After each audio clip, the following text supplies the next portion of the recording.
Good afternoon, everybody. Nice to see you all, including some familiar faces. I do not have any announcements at the top, so we can go straight to your questions. Josh, do you want to start? Sure. Thanks, Josh. The president described, I should clarify, President Obama described his meeting with President-elect Donald Trump as excellent. I was wondering if you could tell us if there was anything specific that President-elect Trump told the president about how he plans to govern this country that led to President Obama's characterization of it that way. Well, Josh, I had an opportunity shortly before coming out here to visit briefly with President Obama about the meeting, and there are many details of their discussions that they'll keep between the two of them. A couple of things that I can share with you. Obviously, the president indicated during the pool spray that they had an opportunity to discuss some foreign policy and some domestic issues. Some of those foreign policy issues came up in the context of the president's upcoming trip overseas. The president described to the president-elect some of the issues that he expects to come up with some of our allies and partners and other world leaders that he'll meet with on the trip. And so it was an opportunity for them to talk about some of those issues in advance of the president's trip and in advance of some of the conversations that he expects to have with world leaders on the trip. There also was an opportunity for the two leaders to talk about staffing and organizing a White House. That's complicated business. And any White House is expected to be structured in a way to deal with multiple challenges or even multiple crises at the same time. And the president-elect indicated a lot of interest in understanding the strategy of staffing and organizing a White House. And obviously that's something that President Obama has thought about extensively during his 8 years in office. And they spent a large portion of the meeting discussing the importance of properly staffing up and organizing a White House operation. But look, other than that, what the president heard from the president-elect is a clear commitment to the kind of effective, smooth transition that President Obama has been vowing to preside over for the better part of a year. And the president tends to make good on that promise in the 70 days ahead. Did the president leave the meeting any more reassured that President-elect Trump will not try to dismantle all of the work that you and your colleagues have done over the last 8 years? And did President Obama make any pitch to Trump, for instance, not to get rid of Obamacare or other significant policies? Well, listen, I'm not going to get into all the details of their meeting. I think that President Obama came away from the meeting with renewed confidence in the commitment of the president-elect to engage in an effective, smooth transition. That obviously is what President Obama believes serves the American people the best. We are committed to doing what is required on our part to make sure that that happens, and the president was pleased to hear a similar commitment expressed by the president-elect.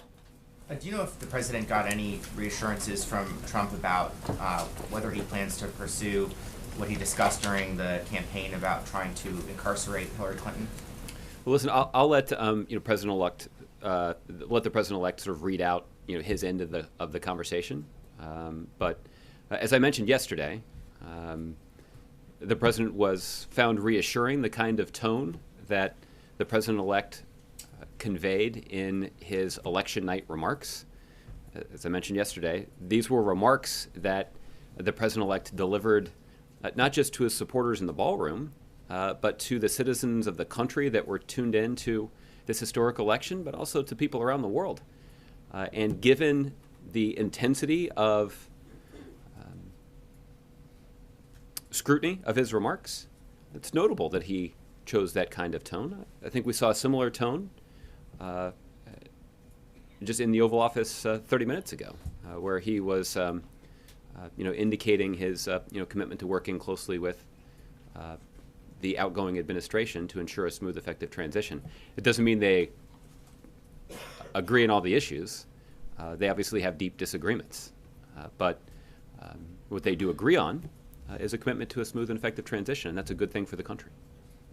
Did President-elect Trump talked about looking forward to receiving President Obama's counsel in the future and meeting more times?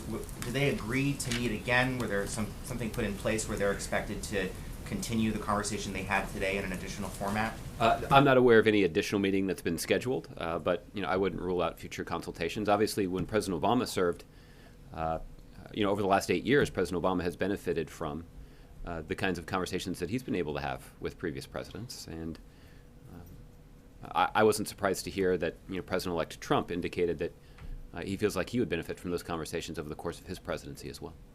Okay, Roberta. Was it awkward at all, given all the rancor that the two men exchanged versus each other on the campaign trail, and even before that? Was the meeting awkward at all in terms of getting past that? Was there a moment where they had to sort of break the ice and get past that? Well, to be as specific as possible about this, Roberta, there was no staff in the room when President Obama and President-elect Trump sat down in the Oval Office for 90 minutes. So I think that's probably a question you'd have to ask the two of them. I feel confident in telling you that they did not resolve all their differences. I also feel confident in telling you they didn't try to resolve all their differences. What they sought to do was to lay the foundation for an effective transition from the Obama presidency to the Trump presidency. And this administration, at the direction of President Obama, has been preparing for this moment and this meeting for the better part of a year. And this obviously was an important early step, having the president sit down with the president-elect to discuss that transition. And based on the kind of agreement that was evident about the priority that they both place on a smooth transition, it sounds like the meeting might have been at least a little less awkward than some might have expected. And you said that it was just the two of them alone. There was no staff in the room. That's correct. For the entire time. That's correct. And the pool waiting to go into the Oval had seen some other officials, Dennis McDonough among them, on the South Lawn. I'm just wondering if you can tell us a little bit about what other officials from the White House may have met with, who was in those sort of discussions or meetings going on at the same time. I know that the President-elect's spokeswoman, Ms. Hicks, was here. I had an opportunity to meet with her. To meet her, I guess I should say, while the President-elect was meeting with President Obama. You noted that she also had longer meetings with some other members of some of my colleagues in the communications team. You noted that Mr. Kushner was here and had an opportunity to visit with the Chief of Staff. Those are the only two staffers from the President's-elect team that I had an opportunity to meet today. There may have been some others that were with him, but I can't speak to all of the meetings that took place. I will just clarify that there is a more formal process that we would expect would guide the interactions between the President's team and the President-elect's team for the 2 months between now and the inauguration. There will be a formal process for that kind of consultation to ensure a smooth transition. The kinds of conversations today were much more informal in nature. And President-elect Trump mentioned that he learned about some high-flying assets, and I'm just wondering if you know what he was referring to when he talked about that. I'm not sure what he was referring to, but you can check with his team on that. Okay, Michelle. So you're saying, as far as excellent goes, is talking about a smooth transition and having a good tone. I mean, that's all that excellent means in that. Well, I think when you consider the profound differences between the two gentlemen, when you consider the fact that they've never met before in person, and when you consider the high priority that the president places on a smooth and effective transition, I think that qualifies as excellent. And I mean, Donald Trump mentioned that this was originally supposed to only last 10 to 15 minutes. Is that true? And why would it go on so much longer than that? The president had allotted more time on his schedule for that meeting than just 10 to 15 minutes, but they did end up spending about 90 minutes talking about a range of issues, including what I described to Josh earlier. And I think that would be an indication of a pretty robust, valuable meeting. So yesterday you talked about the president still having deep concerns, obviously, and that everything he said on the campaign trail about Donald Trump was true. Mm-hmm. This meeting, I mean, considering all of that, it was a brief meeting. Did it do anything to assuage any of those deep concerns? Well, listen, as I mentioned yesterday, the president campaigned vigorously across the country, making a forceful case in favor of the candidate that he supported. And he did that right up to the night before Election Day. But on Election Day, the ballots were counted, and the American people decided. The president was never in a position to choose his successor. The American people chose his successor. The president vowed to work with whomever the American people chose. So no, they did not recreate some sort of presidential debate in the Oval Office today. They were focused on doing the work of the American people, fulfilling their institutional responsibilities. And on President Obama's part, that means laying the groundwork so that the incoming president-elect can hit the ground running. After all, as President Obama said in the Rose Garden yesterday, we're all rooting for his success when it comes to uniting and leading this country. So the president still has those deep concerns then, is what you're saying? What I'm saying is that the forceful case that the president made on the campaign trail leading up to Election Day reflected his authentic views about the stakes of the election and about the candidate that he went all in to support. And so obviously there was nothing in this meeting that would change any of that.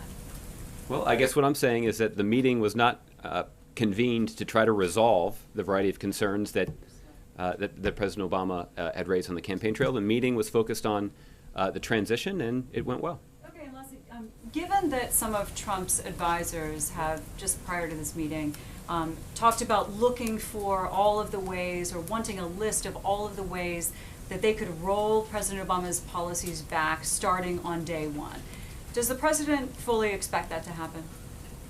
Well, listen, I'm not going to prejudge what their transition process is. Obviously, our goal is to make sure that the incoming president-elect can hit the ground running and can enjoy success when it comes to uniting and leading the country. That's what the president promised yesterday.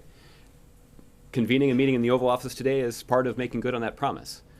How they choose to use the time and what priorities they choose to set for the earliest days of the Trump presidency is something that you'll have to ask them. What does the president expect to happen, though?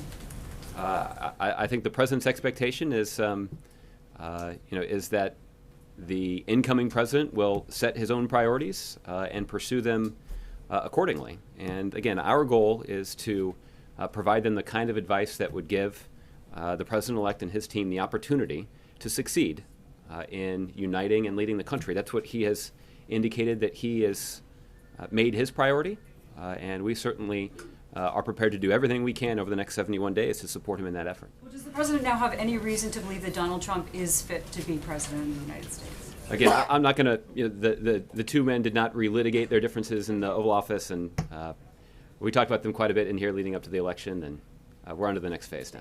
All right, Justin.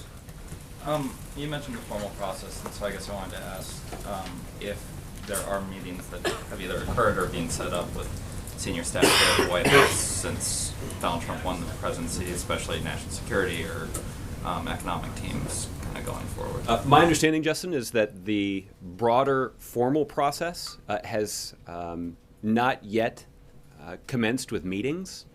There were a number of meetings between White House personnel and members of both candidates' transition teams in the months leading up to the election.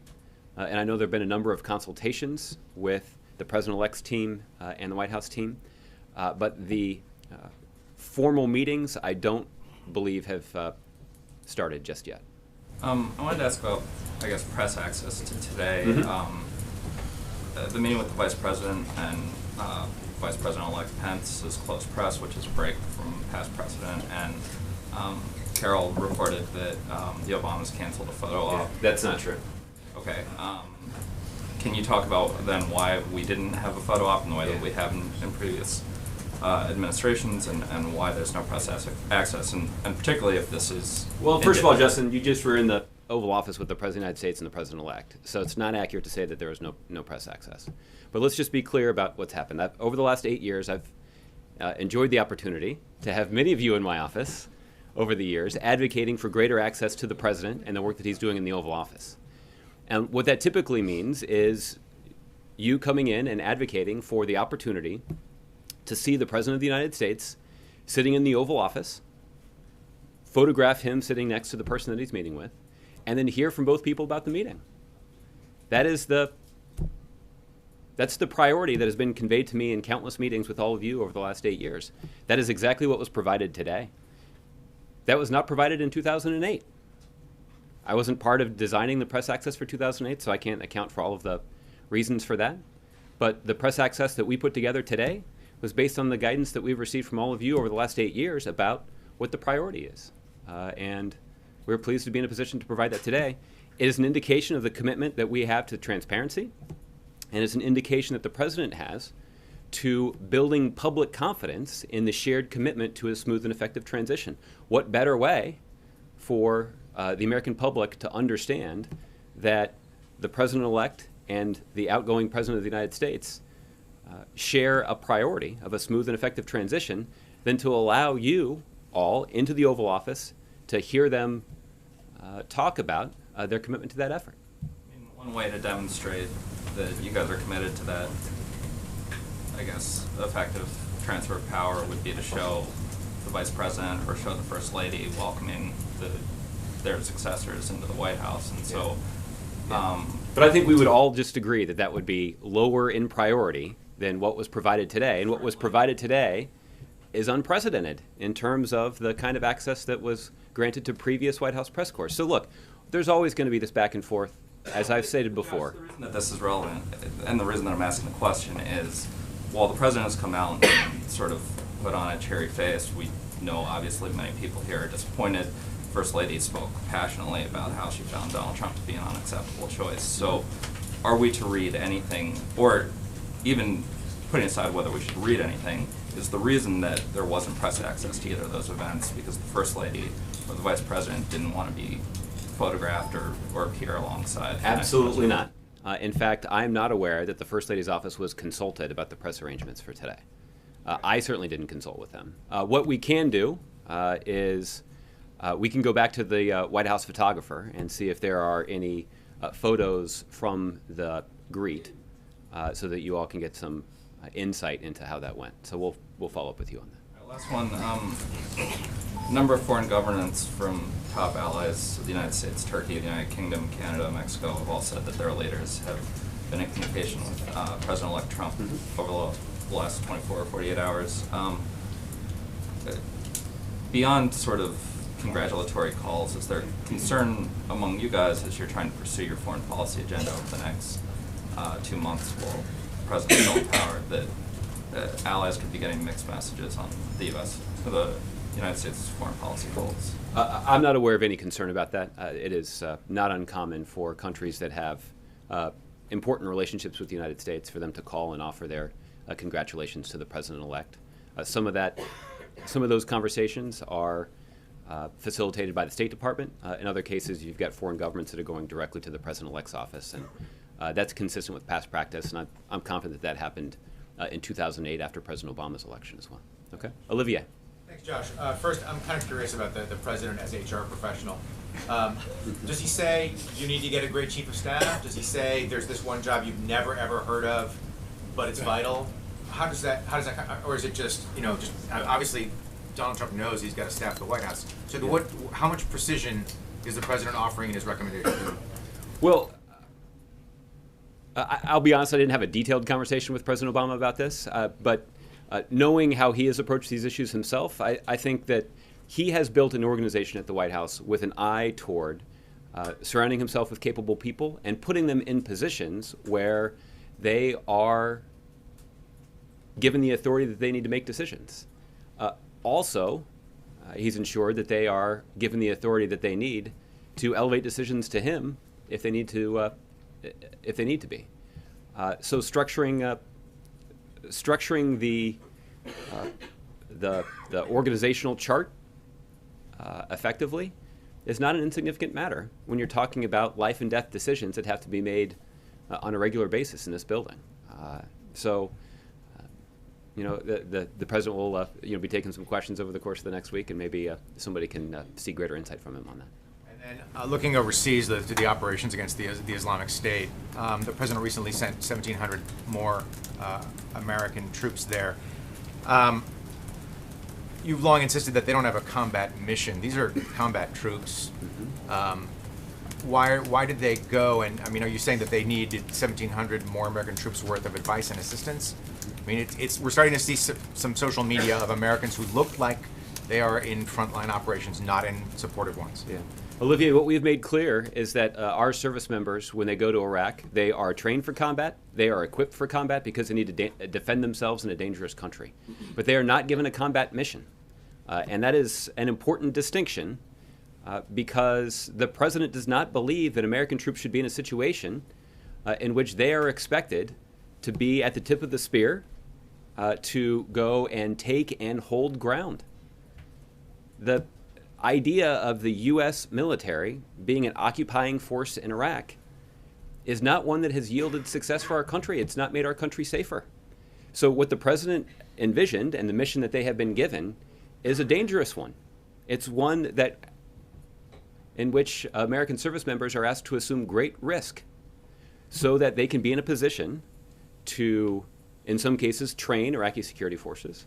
In other cases, so that they can offer advice and assistance as Iraqi security forces undertake important military objectives. There are even some situations where if some of those trainers or advisors end up in a dangerous position, then there are additional U.S. forces that are mobilized to get them out. This is dangerous work, and this does put them in harm's way, and it does put them in a situation where occasionally they have to use their combat training and their combat equipment to defend themselves. But that is much different than being in a situation in which they are asked to take and hold territory. That's a different strategy, and it's a different mission. Both of them are dangerous. Both of them require courage and professionalism and skill and sacrifice. And that's what we have seen from our men and women in uniform. I take your point about occupying, but the kinds of troops you're sending now are actually the kinds of troops that take ground and hold it at least briefly. Well, again, I recognize that the service members that President Obama has sent to Iraq do have extraordinary combat capabilities. They've got extensive training. They've got the kind of combat equipment that you would see in a theater of war, that you would expect our service members to have when they're operating in a dangerous place. But the mission that they have been given is different than the mission that they were given by President Bush that involved occupying a foreign country. That didn't work out well, and President Obama believes that we need to try a different strategy, and that different strategy is yielding important success. In Iraq alone, we've already taken back more than 50% of the occupied, populated territory that ISIL previously held. Now, with the support of these advisors and trainers and other U.S. forces that are offering assistance, Iraqi security forces have isolated Mosul and are beginning the important, painstaking work of ejecting ISIL from Mosul. So we're making progress based on the strategy that the president has put forward. This is a strategy that requires our service members to assume great personal risk, but it is a strategy that is yielding progress and making America safer. John. Josh, what is the president's message to the thousands and thousands of people across the country protesting this election, some of them carrying signs saying, "Not my president"? Well, John, I think the first thing the president would say is that we've got a carefully, constitutionally protected right to free speech. And the president believes that that is a right that should be protected.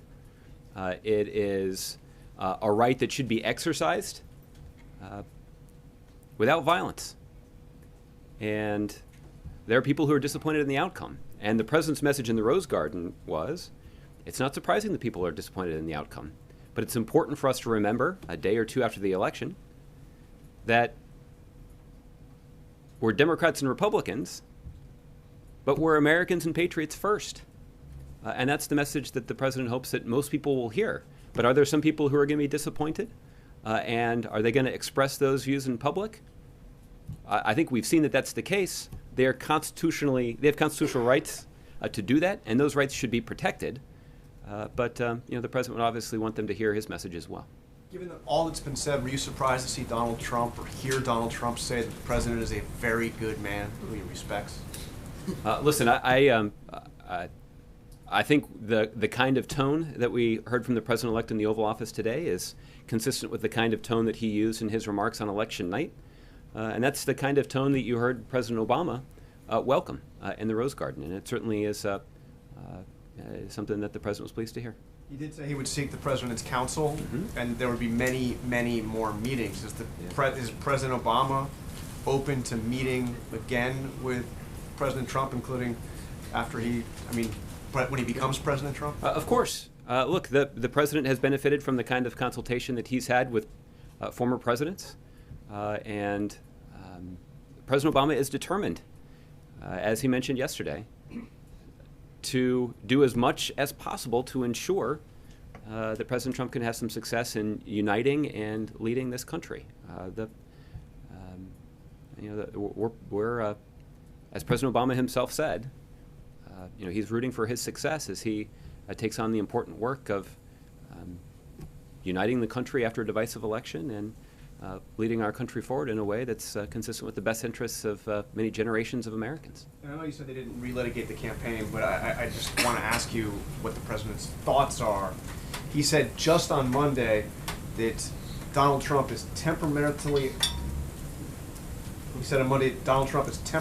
unfit to be commander-in-chief, uniquely unqualified. Does he still believe that? Look, the president's views haven't changed. He stands by what he said on the campaign trail. He had an opportunity to make his argument. He made that argument vigorously. He made that argument in states all across the country. But the American people decided. The election is over. The president didn't get to choose his successor. The American people did. And they've chosen President-elect Trump. And President Obama is determined to preside over a transition that gives the incoming president the opportunity to get a running start. Okay, Major. Pick up on Justin's line of questioning. The president assured President-elect Trump that he would do everything he can to make a swift and sure transition. Did he ask of President-elect Trump to have his backing for anything he may do in foreign policy while he's still president? Get assurances from him that there would be no criticism, either through back channels or publicly, of what he's still trying to accomplish while he retains the powers of the presidency? I didn't ask the president if he sought that kind of assurance from the president-elect, so I can't say for sure what was discussed in the Oval Office. The thing that I am sure of is that everybody understands that we've got one president at a time, and President Obama is president of the United States until January 20th, and he will exercise the authorities of the office consistent with his view about what's in the best interest of the country. On January 20th, it will be the president-elect's turn to assume that awesome responsibility. And there's no anxiety on the part of the president that the president-elect doesn't understand or appreciate that? Well, listen, I think you'd have to talk to the president-elect's team about whether or not he would object to the principle that I've just laid out. Okay. The Russian government said today that there were contacts between it and the Trump campaign and the Clinton campaign during the course of the campaign. Does the White House find any reason at all to be concerned about that, or would that fall into the category of normal embassy communications with two campaigns, one of which may become the next president of the United States? Well, I can't speak to the nature of those conversations, obviously, so it's hard to judge them in the abstract. I know that. Considering the conversation that went on during the campaign, does this raise any higher level of anxiety or alarm? Yeah. Well, listen, it's what I know based on my own personal experience is I know that there were, when President Obama was running for president, that there were occasions where members of his team did consult with representatives of other governments. I don't think there's anything inherently nefarious about that. But again, I can't speak to the content of the conversations that may have occurred. So I don't think I can pass judgment one way or the other. But I don't think there's anything inherently nefarious about it. The president-elect mentioned that some difficulties on the foreign policy stage were discussed. Did the president go into that meeting wanting to convey anything in particular about what's going on in Mosul, what's going on in Iraq, and perhaps convey some information that the president-elect might either not be aware of or not sufficiently appreciated? Because I don't need to tell you, Josh, in the last 2 weeks, or if not longer, the president-elect was describing what was going on in Mosul as something approaching an abject disaster, which I know is not your interpretation or the Pentagon's interpretation. Right. Did the president feel obligated or go into this one to say, well, here's some stuff you might want to know because you're going to inherit where this is come January 20th? Well, the president did feel obligated to touch on some important foreign policy priorities, and I know that the ongoing campaign against ISIL in Iraq and in Syria, for that matter, are important foreign policy priorities. I don't know to what extent that was discussed, but this is obviously something that President Obama is following closely. Thanks, Josh. Okay. Ron. You said that the president stands by everything that he said on the campaign trail. about Donald Trump, the president. That's right. Then the president must be very concerned about the future of the country. Well, listen, the president right now is concerned on the most important institutional priority that he has right now, which is presiding over a smooth and effective transition. But again, if he still feels this way about the president-elect, he must be concerned about the future of the country beyond this transition. Look, Ron, the president had an opportunity to make a very forceful case in public in states all across the country in support of the candidate that he endorsed. The American people chose someone else, and he's committed to working with that person, the person that he did not support, to ensure a smooth and effective transition. There is a long tradition in our democracy of presidents effectively doing that because they have a responsibility to put their own political views aside and perform the functions of the presidency. And one of those functions is to ensure a peaceful, smooth, and effective transition because America is going to do its best when its presidents are performing at its best. And President Obama is determined to do everything that he can to allow the president-elect and his team to hit the ground running. I think we understand that, but the question is, after the transition, what does the president intend to do? Is he going to become something of an opposition figure? He's got to be concerned about the direction that the president-elect has said he's going to take the country. Well, I think as all of you have heard, the president's plans to take a long vacation after he leaves office have not changed, and I assure you that he's looking forward to that as much as ever. But you know, over the longer term, you know, I don't have any commitments to make on the part of the president. One thing that I can share with you is something that I've heard him say. I know in private, I assume that he said this in public too, which is just the idea that he deeply appreciated how President George W. Bush, after leaving office, gave the new president some running room, gave him a little space. It wasn't backseat driving in public, offering up all kinds of critiques with every single decision that President Obama was making in the earliest days of his presidency. I'm confident that President George W. Bush didn't agree with every single decision that President Obama was making, but he was extraordinarily respectful of the democratic process. President Obama admired that. But look, I can't make any promises now for what exactly President Obama will do once he leaves office. During the next 70 some odd days, is there a strategy that the White House has, that the president has, to try and preserve and protect certain aspects of his of what he has accomplished here? Is there what are the priorities?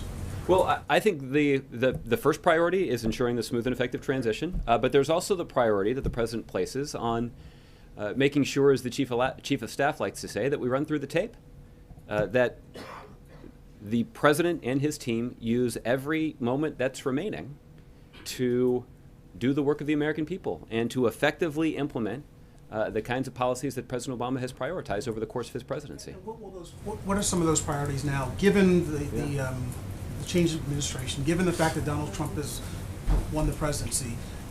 What specifically is the focus? What are the priorities? Well, I don't know that I can give a comprehensive list, but some of the priorities that come to mind are the kinds of priorities that actually would be in place regardless of the outcome of the election.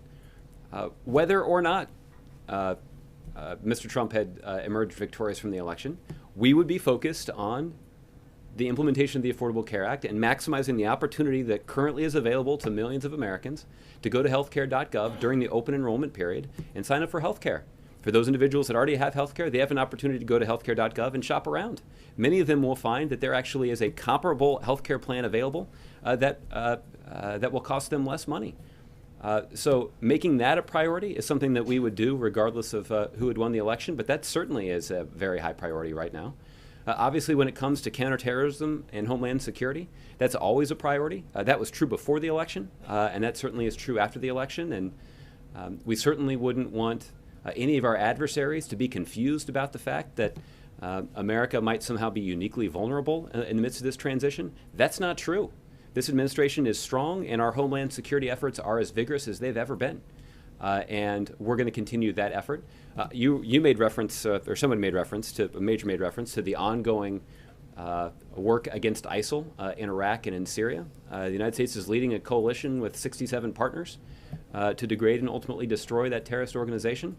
There are some consequential decisions that have been made recently by leaders on the ground, both in Iraq and in Syria, to focus on the significant strategic objective of defeating ISIL in their two declared capitals in Iraq and in Syria. And that effort is underway. That's a dangerous business, but it's a high priority, and it stands, if successful, stands to advance our objectives and make the American people safer. So those are three priorities. Those are the top of everybody's mind around here. And the truth is, that would be the case regardless of the outcome of the election. And just lastly, this was the first time these two men met. That's correct. It's that old cliche, first impressions mean a lot. What was his first impression of Donald Trump? I didn't ask him that question before I came out here. So again, maybe when the president takes questions, you guys will have an opportunity to ask him about that. But we'll keep you posted on that. But the overriding impression, I don't know if it was the first one, but the overriding impression is his positive assessment about the commitment of the president-elect to a smooth and effective transition. And by our teams working together, that's going to maximize the likelihood that we'll achieve that objective. Okay, Carol. Donald Trump's advisor on Israel said today that the president-elect doesn't view settlements as an obstacle to peace, which is obviously a different position than the president has. And the president had been looking at perhaps doing something on this issue before he leaves office, just to put it in a different place than it is now, and a trajectory to eventually the next president to be able to have talks. Is he considering doing something like that still, or is he of the view that at this point, when you have a president-elect, taking steps like that, when you have such big, wide disagreements, is not the proper thing to do? Well, my first reaction is that the concern that you've heard President Obama express about the expansion of settlements is not just the policy of this administration. It was actually the policy of previous Democratic and Republican administrations who expressed concerns about that. The view is that trying to change facts on the ground only puts a negotiated settlement, a resolution of differences between the two parties, farther away. So the president views that kind of continued settlement expansion as counterproductive. And again, that's consistent with the policy that Democratic and Republican presidents have expressed. More generally, I don't have anything to preview with regard to any additional steps that President Obama may consider before leaving office. The principle that we have articulated is that it is really important for the Israelis and Palestinians to sit down in the context of face-to-face negotiations and resolve their differences. And President Obama has expended enormous effort. Secretary Kerry has probably expended more effort than anybody else to try to bring those sides together. And thus far, those efforts have not yielded the kind of progress that we'd like to see. But our belief that that's the only way that those differences will be resolved is, continues to be true. What about the broader, does the president have a philosophy on just that issue when you have a president and a president-elect who differ so much on significant foreign policy issues? Does he believe that it's the time to not take steps that would be at odds with what the next president might want to do for Guantanamo Bay, for instance? There are other things. What's his general view on that? His general view, Carol, is again, I think this is the view of outgoing presidents in both parties, which is that there's one president at a time, and President Obama has the authority of the office of president until January 20th, and he will make decisions consistent with his view about the best way to advance the interests of the country. In the afternoon of January 20th, that awesome responsibility will be transferred to the president-elect, and then he will be given that awesome responsibility. And in this interim transition period, what President Obama has committed to is doing our best to coordinate and communicate with the president-elect's team. But when it comes to exercising that authority rests solely with President Obama until January 20th. April. Josh, a couple of questions. One, did you get any kind of readout from the First Lady's office about her meeting with the soon-to-be First Lady Melania Trump? Mm-hmm. I did hear from them. The First Lady hosted Mrs. Trump in the private residence of the White House for some tea and a tour of the private residence. Part of that tour included stepping out onto the Truman balcony. I think all of you have heard both the President and First Lady talk about the quality of time that they've spent on the Truman balcony. And Mrs. Obama took the opportunity to show it off to Mrs. Trump. There also was an opportunity for the two women to walk through the state floor of the White House with the White House curator, Bill Allman. And some of you have had an opportunity to visit with Mr. Allman. He is essentially a walking encyclopedia of knowledge about everything at the White House. And so Mrs. Trump had an opportunity to hear from him. They also had a discussion about raising kids at the White House. Obviously the First Lady's two daughters spent their formative years of their childhood here at the White House. And Mrs. Trump's son will also spend some important years of his childhood here at the White House. And that's a rather unique childhood. The two women had an opportunity to talk about that experience and being a good parent through that experience. And then after their tour concluded, the First Lady and Mrs. Trump walked over to the Oval Office, and the two couples visited it again before they departed. So the First Lady and Mrs. Trump walked over after the press left. That's correct, yes. Okay. Now, the next thing, going back to Justin and the historic pictures of the transition. Mm-hmm. I recall when George W. Bush was president-elect, then President Bill Clinton walked him down the colonnade to the Oval Office, and press were there. I remember 8 years ago when George W. Bush and Mrs. Bush, Laura Bush, former First Lady Laura Bush, greeted this then President-elect, Barack Obama, at the diplomatic room door. And they also did the walk. Yeah. What happened? I understand you said you wanted us to see them more, so you wanted to give us more access. But the precedent has already been set for those kind of walks and pictures to happen. What happened at this piece? Yeah. Well, we went over and above the precedent by providing access to the Oval Office. And you and I have talked about this many times over the last 8 years, that the priority that you place is getting access to the Oval Office and hearing directly from the president and the person that he's meeting with about the meeting that just occurred. That didn't happen in 2000 when President Clinton welcomed President-elect George W. Bush to the White House. That didn't happen in 2008 when President Bush welcomed President-elect Obama to the White House. I'm not criticizing the two previous administrations or the two previous White Houses. I'm merely stating that the access that was provided by this White House is entirely consistent with the kind of requests that we've been fielding from all of you over the last 8 years. And I hate to beat this to death, but just understanding that initial picture from the initial meeting, the arrival, to see the body language. A picture speaks 1,000 words. The first glances or first moments speak 1,000 words, and that's what we missed. And I guess that's what we're talking. I don't guess that's what we're talking about. Well, listen, I understand that. We'll consult with the White House photographer and see if there are any photos that he was able to capture of that moment, and I share them with all of you.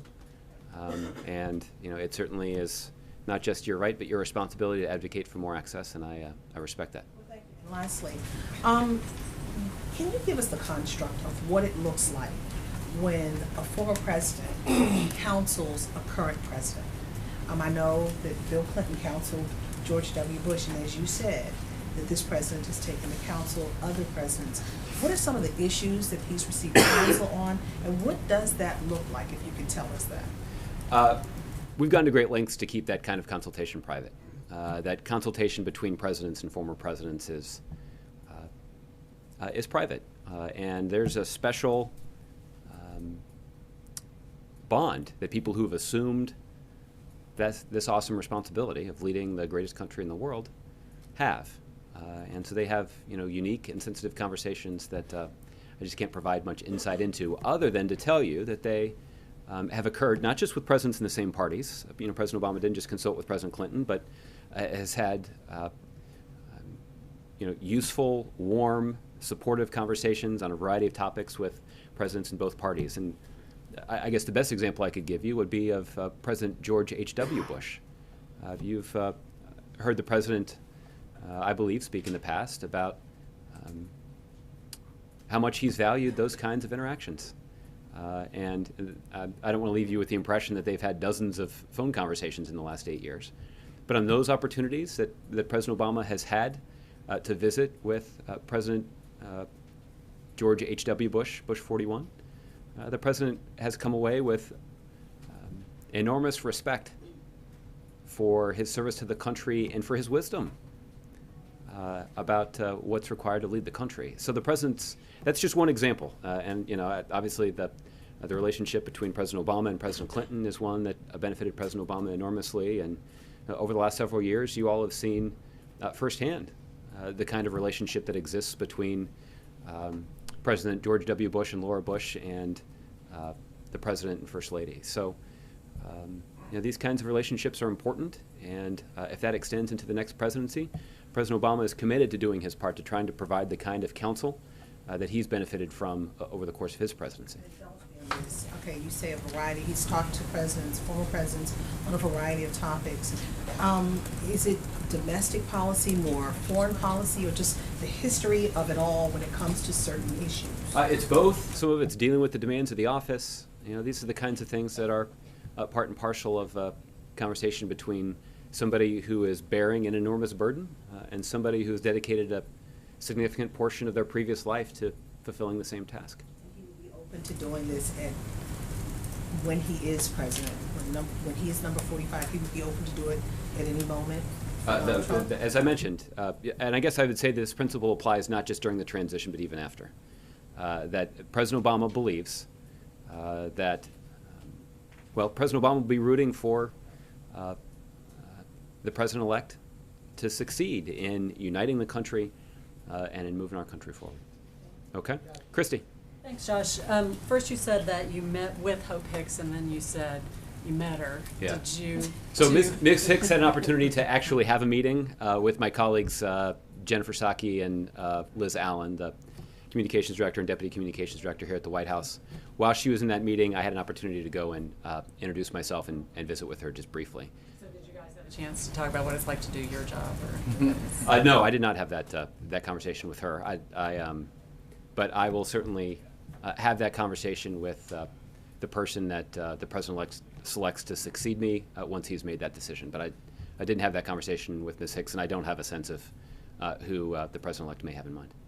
And also, I asked you this yesterday, but maybe you know a little bit more today about what the President's message will be to foreign leaders when he goes overseas.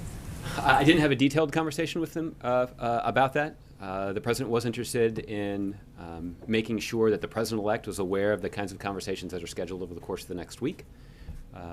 But you know, foreign leaders understand the same principle that I've described earlier, which is that President Obama will be President of the United States through January 20th, and he will exercise all of the authorities of that office until then. But in this transition period, the President's interested in making sure that the incoming President has insight into the kinds of conversations and issues that he will inherit on the afternoon of January 20th.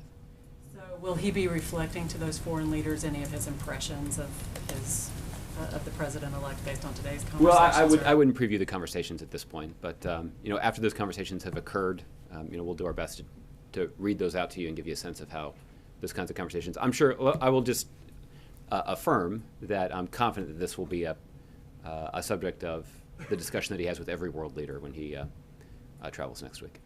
Yesterday you said that the President would reassure allies and partners of the steadfast U.S. commitment.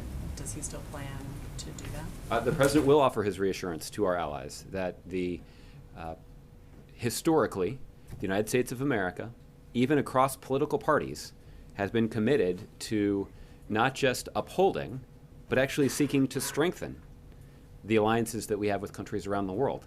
The view of Democratic and Republican presidents has been that the robust health of those alliances makes America safer. And both presidents in both parties have been committed to investing in those alliances. And that certainly is what's happened in the past. I'll let the President-elect and his team discuss what their plans are for some of those alliances. But certainly our allies should understand President Obama's view and should understand the history, the long-standing history in this country about the way that we not just maintain, but actually advance our alliances around the world. Okay, Julie. Thanks, Josh. Just following up on that, first of all, is that a case that he made to, the president made to Donald Trump during their Oval Office meeting? When he talked about how the trip would unfold, did he talk about the importance of valuing these alliances and not withdrawing from them and honoring what the tradition has been on that front? I don't know how detailed the conversation they had about the priority that President Obama places on our alliances. I know that the president was interested in ensuring that the president-elect was aware of the conversations that were scheduled, and the president wanted to give him some insight into the kinds of issues that he expected would come up in those conversations. But more than that, I don't have much more insight into their conversation I can share. And just more broadly, during the campaign, the president spoke often about how serious of a job the presidency is, what it's like to sit in the Oval Office and make decisions, and criticized Mr. Trump for, in his view, not having that kind of approach that was needed to be president. Did he give him any advice during this meeting? Did he talk to him about that issue and how he needed to step up or anything he needed to do differently in order to succeed in the job that he has now? Well, I think the fact that they spent so much time discussing the organization of the White House, I think should be an indication that the president-elect takes seriously the important responsibility that he's been given. And I think that's also, I think that's something that we can also conclude based on the kind of tone that we've heard from the president-elect in the two statements that he's delivered since the outcome of the election was announced. But I think more generally, you'd have to talk to the president-elect for his view on this topic. But there's organization and human resources and personnel, and then there's how you comport yourself and whether you take seriously the office of the presidency, which is something that the president has said in the past he doesn't believe that Mr. Trump is capable of. Did he give him any advice or pointers on how he might? Yeah, I'm not sure if they discussed this specific topic or not. Okay. All right, Kevin. Thanks, Josh. Can you just, you may have touched on this, is it true that the president-elect is now receiving the 2 daily intelligence briefings as part of the transition? What I can tell you is that the intelligence community has made those briefings available. I don't know whether the president-elect, the vice president-elect, and their national security designees have actually received the briefing. You can check with them about that, though. Let me ask you about Obamacare, the Affordable Care Act. Is it the president's position that Americans who currently take advantage of the Affordable Care Act needn't be worried about its demise upon the ascension into the office by President-elect Trump? Well, first of all, we got some good news on the Affordable Care Act today. Yesterday was the highest, or I guess I should say the best day of the open enrollment period thus far. Yesterday, more than 100,000 people selected plans at healthcare.gov. That's an indication of the intense demand for the kinds of insurance offerings that are available to people at healthcare.gov. So that's an indication of the success of the program when you consider the intense demand that people have for these services and for these opportunities that aren't available other places and are only available because of the Affordable Care Act. That said, the president himself has acknowledged that there are some things that we could do to strengthen the program further. Things like expanding access to tax credits that would reduce healthcare costs for more Americans. In some cases, if we got more states to expand Medicaid, and again, this is providing health insurance to low-income Americans, paid for almost entirely by the federal government, doing so would put downward pressure on the premiums paid by everybody. That would be a good outcome, and certainly finding ways to overcome the politically motivated objections of Republicans who have blocked Medicaid expansion in their states would be good for the law. Absolutely, but I guess what I'm getting at is, are those who are using Obamacare whistling past the graveyard, knowing that the president-elect will have the Congress and the power to essentially repeal it? No, they're not, because these are benefits that are available to them today, and we certainly would encourage people to sign up and capitalize on the good opportunity that's there. For the vast majority of people who do sign up, more than 7 in 10 of them, will be able to sign up. Will be able to sign up for a healthcare plan for $75 a month or less. So, So you're saying I'm not concerned in any way, and you're telling the American people you shouldn't be concerned in any way that Obamacare, the benefits that you receive under Obamacare, will be going away anytime soon. What I'm saying is that the president-elect's going to make his own decisions, and worries about those future decisions should not have any impact on anybody capitalizing on the opportunities that are available to them today at healthcare.gov. Let me ask you about the Electoral College. There's been some sort of conversation. We've certainly heard this said in 2000. Some have said, well, the one person received the majority of the votes. Maybe it's time to do away with it. Usually you get that from the side that lost. What's the president's view of the Electoral College? Is it time to give it a fresh look? Yeah. Well, listen, I'm not aware of any constitutional reform proposal that the president's put forward. But look, this is our system, and this is a system that has been in place for a long time. Everybody knew the rules before the race started, and everybody campaigned accordingly. There was a reason that the candidates and their surrogates spent so much time in states like Florida and North Carolina, where those were states that have a lot of electoral votes, and where the polls indicated that the race was going to be very close. So everybody executed a strategy consistent with their knowledge of the rules. Nobody changed the rules at the end. As has often been discussed, a reform proposal like the one that you're hinting at would have a pretty significant impact on the strategy that people put forward. It would encourage candidates to actually spend more time, or at least would provide an incentive for some candidates to spend more time in those communities where they know they have the most supporters. So you can imagine Democratic candidates spending more time doing rallies in places like Northern California and New York City, where Republicans, on the other hand, might spend more time in places like New Orleans and Dallas to try to drive up the turnout and maximize the kind of turnout from their supporters. So there are consequences for putting forward those kinds of reforms, and there are some pros and cons. But look, the fact that Secretary Clinton won the popular vote on Tuesday is indicative of the strong support across the country for her candidacy, for the agenda that she put forward. And the president is hopeful that the 58, 59 million Americans who got involved and were engaged in support of her campaign don't linger too long on the disappointment about the loss of their candidate, and will actually seize the opportunity to remain engaged in our political debate. Our country will benefit from it. I know you don't have any scheduling updates at the moment about the president maybe talking about TPP on the Hill. Mm-hmm. Is it time that he continue to get over there and maybe rally the troops and see if something can get done here in the lame duck? Well, Kevin, the president did have a conversation with Leader McConnell yesterday, and I know that he's been working to schedule a conversation with Speaker Ryan. I don't know that that's occurred yet, but we'll keep you posted on that. But certainly the president and his team are in touch with leaders in both parties on Capitol Hill about the important work that needs to get done before the end of this year. You have a count? I'm sorry? Do you have a count? Not one that I've seen publicly, but you can check on with the vote counters on Capitol Hill about that. Last one, Mm-hmm. Gitmo. I ask you pretty much weekly. Yeah. I think the number is less than 60 now, according to my last update. Any readout on the possibility that that number will be dropping below, say, 50 here in the next week or two? Well, I don't have any predictions at this point, but obviously we continue to do the important diplomatic work of transferring those individuals that have been determined by a review board that they can be safely transferred under a set of restrictions to other countries. I don't have any upcoming transfers to preview, but I can confirm for you that if any transfers are made, we will announce them publicly. Okay? Sarah? Thanks, Josh. The First Lady took a little bit of an unprecedented role on the campaign trail this last cycle. Does she see herself in having a role in sort of projecting this sort of smooth transition of power attitude?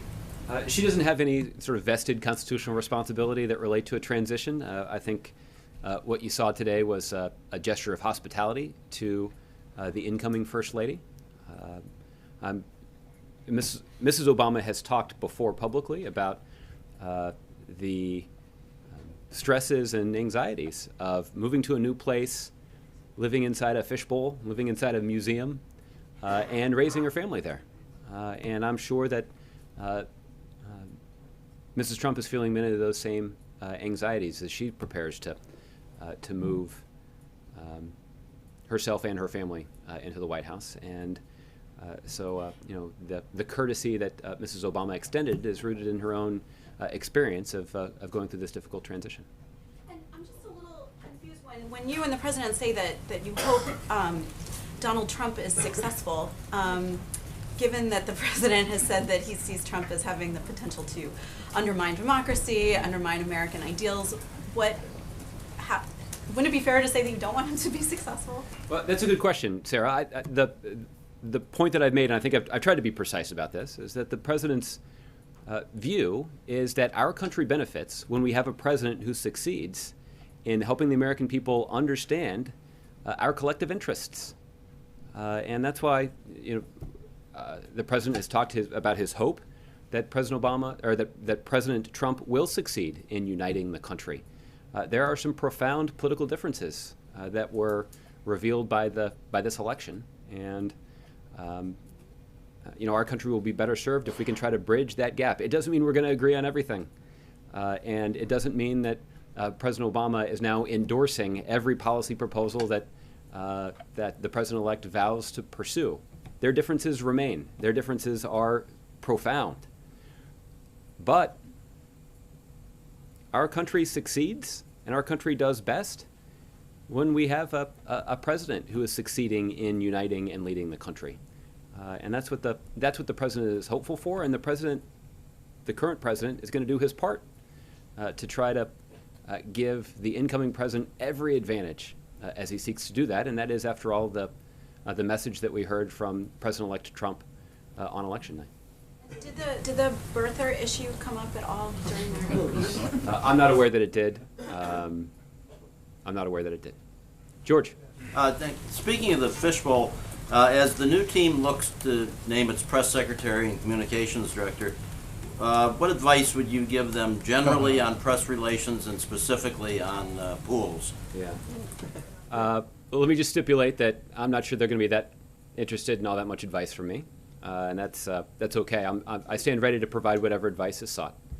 The first thing I tell them is that you guys are a bunch of softies. I wouldn't say that. Unfortunately, that's not true. What I would tell them is that they have a responsibility to communicate with the White House press corps.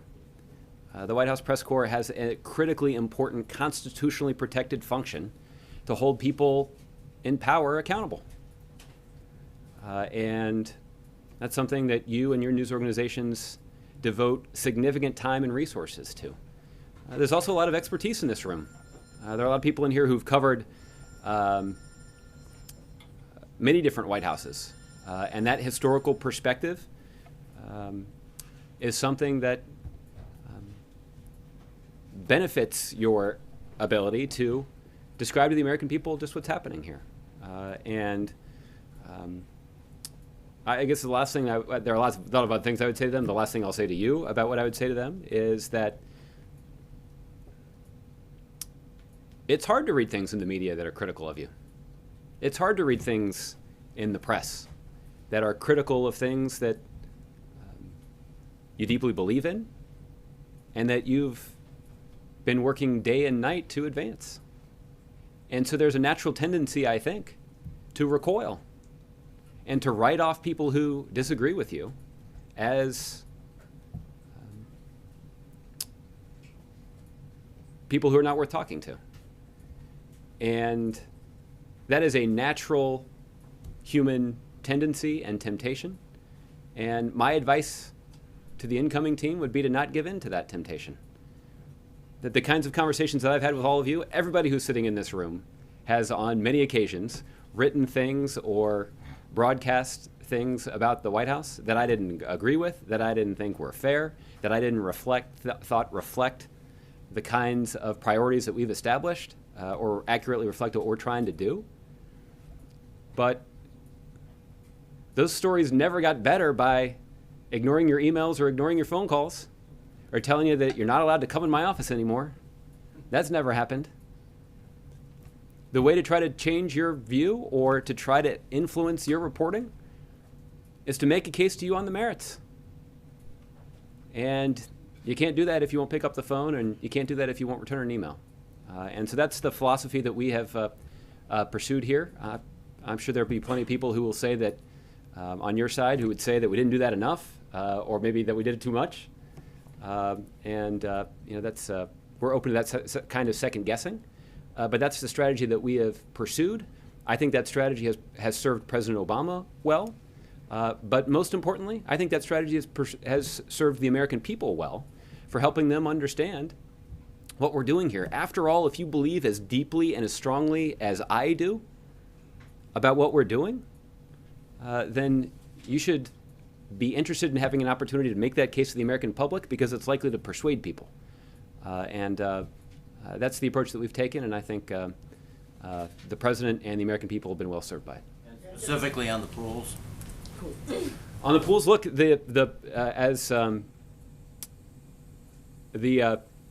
having a pool of reporters follow you around everywhere you go is inconvenient, occasionally annoying, and takes a long time to get used to. But it serves an important purpose. And this White House has gone to great lengths to coordinate with all of you as you organize that effort. I would recommend that the incoming administration do the same. Okay, Alexis. Josh, can I just ask two quick follow-ups and one question? In response to your answer to Major's question, you may remember that in the transition from George W. Bush to Barack Obama, the commander-in-chief briefing or talking to the incoming commander-in-chief had three things on his mind, classified things that he wanted to personally brief incoming President Obama on. Did President Obama today use this opportunity to do something similar with President-elect Trump, to talk about classified things related to, being commander-in-chief or international policy, and use today as that venue for that? Well, President Obama did use this occasion to talk about some important foreign policy priorities. I don't know the extent to which those conversations would be classified, in part because I didn't hear them. There was important information that was discussed, but I don't know if where they would rate on the classification scale. Following up on Julie's question, because there was this reference to high-flying assets, which might have been Air Force One or some reference to the perks that come with the White House, did the President take a moment to even make reference to the value of an encrypted smartphone? Oh, I don't know to what extent they talked about personal communications devices, but presumably they will. Third question is, the President is still the titular head of the Democratic Party. Mm-hmm. To what extent will he weigh in on the leadership questions that the DNC is facing? Well, listen, having moved to Washington, D.C. in 2001 for the first time, the Democratic Party was facing a similar question because, when there's one party that's in the White House and that same party controls Congress, it elevates the position of the chair of the DNC. So it's an important decision. I don't know to what extent President Obama will weigh in on it. As I recall from 2001, that was a race that was hotly contested and closely covered by the news media. And I would anticipate that candidates for that position will covet the endorsement of the outgoing president. I don't know to what extent he'll have one to offer. But we'll keep you posted on all of that. Okay, Andrew. Thanks, Josh. A question going back to the issue of press access and pools and so on. You spoke glowingly about press access and all that the White House has done to encourage that. Why then did the President tell the President-elect not to answer shouted questions? Yeah. I think he was making clear that he's not obligated to do so. But obviously, the President-elect, if he wanted to answer those shouted questions, he could. President Obama, on many occasions, has chosen to answer those questions. On many more occasions, he's chosen not to. And I think that tradition is something that he was communicating to the President-elect. Okay, Victoria. The President-elect, at the beginning of the bottom of the meeting when we saw him, he was fidgeting a little bit and the tenor of his voice was a little nervous for him. He seemed frankly awed after 90 minutes with the President. Can you characterize how he seemed? Because he seemed gobsmacked. Well, listen, I was standing behind the pool in the Oval Office while they both spoke, so you all had a better view of him than I did. And I was, frankly, at the beginning of their comments, I was focused on what President Obama was saying. I wasn't reading any body language. So you don't have any sense of his affect? I don't. I don't. JC. Speaking about the smooth transition, in terms of cooperation, coordination, and maybe intelligence and insight, might you envision the President and Mr. Trump, as they build their relationship started today, that there will actually be a conversation in terms of the President's insight on some of the world leaders that Mr. Trump is going to have to deal with in the next 2 months? Listen, they don't have any additional meetings that are on the books right now, but I wouldn't rule out future meetings. And again, if President-elect Trump were interested in President Obama's counsel about his communications or his relationship with some foreign leader, I'm confident that President Obama would not hesitate to share it. Okay? Cheryl. Thanks. A CR expires December 9th. Does the election change any of the strategy on finishing the spending bills for this year, or are you just going to do a CR next year? Well, well, let me answer your question first by saying no. That we have consistently advocated for Congress fulfilling its responsibility to pass budgets that give agencies in the federal government certainty about their budget picture. That's particularly true when you're talking about the kinds of commitments that are made by the Department of Defense and our intelligence communities that expend significant sums of money to keep us safe. And just funding them 2 or 3 or 4 months at a time is not a smart way to do it. So, we'll engage in conversations with Capitol Hill, and President Obama has already done that with the Republican leader, to talk to them and to urge them to fulfill their basic responsibility to pass the kind of budget that would provide some certainty to military, national security, and other federal government officials that have important responsibilities. The President believes it's important to give them certainty so that they can make longer-term decisions with confidence. So just the reverse of that real quick, have you heard from Capitol Hill on whether they agree with that? Well, again, I'll let members on Capitol Hill express their own view, but there have been a number of conversations, mostly at the staff level, about this and other topics that relate to the work that Congress must get done before the end of the year. Okay? Lynn. Given the statement of Trump at all that they want to revoke Obama executive orders as soon as they can, has that in any way put the brakes of any anticipated executive orders, and do you still have a stream of them that's expected between now and January 20th? I don't have anything to say about upcoming executive orders other than to tell you that I'm not aware that any of our plans in that area has been affected by the outcome of the election. Could we expect a lot more commutations between now and the end, because there seems to have been a very concentrated effort to deal with people in prison for long drug-related terms. Mm-hmm. What was the forecast on that, and is this a part of Obama's legacy that can't be taken away, as you see it? Well, the President has made this a priority, and the President does believe that there are some injustices that can be corrected using his clemency authorities. And he's done that with respect to a certain classification of convictions more than the last 10 or 11 presidents combined. So I do think that's an important part of his legacy. He would much prefer that his legacy include the passage of criminal justice reform legislation that would be much more effective in addressing some of the widespread inequities that leaders in both parties have identified. Unfortunately, that has not happened. I don't know if Congress will get that done before the end of the year. The President will certainly encourage them to try to do that.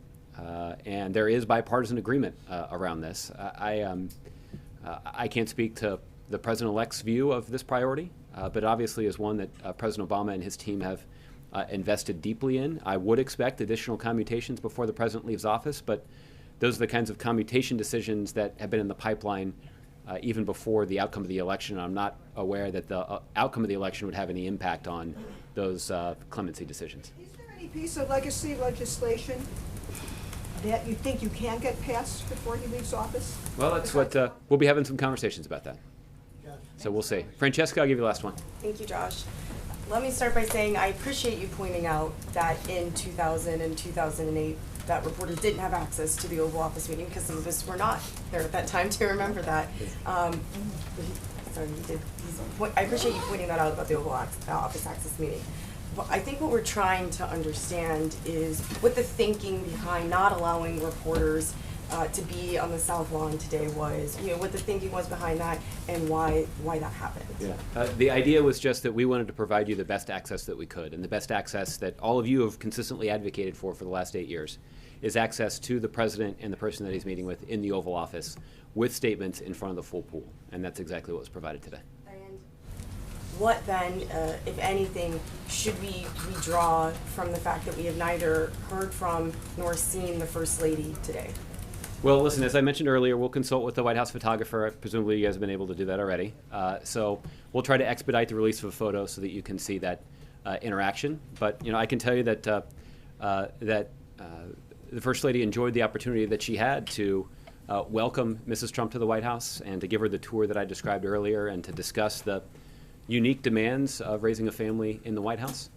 The First Lady was pleased to extend that courtesy to Mrs. Trump and enjoyed the opportunity that she had to visit with her today. As far as the photos go, may we also possibly put in a request for some of the ones you described on the Truman balcony? I don't know if a photographer was following them around then as well.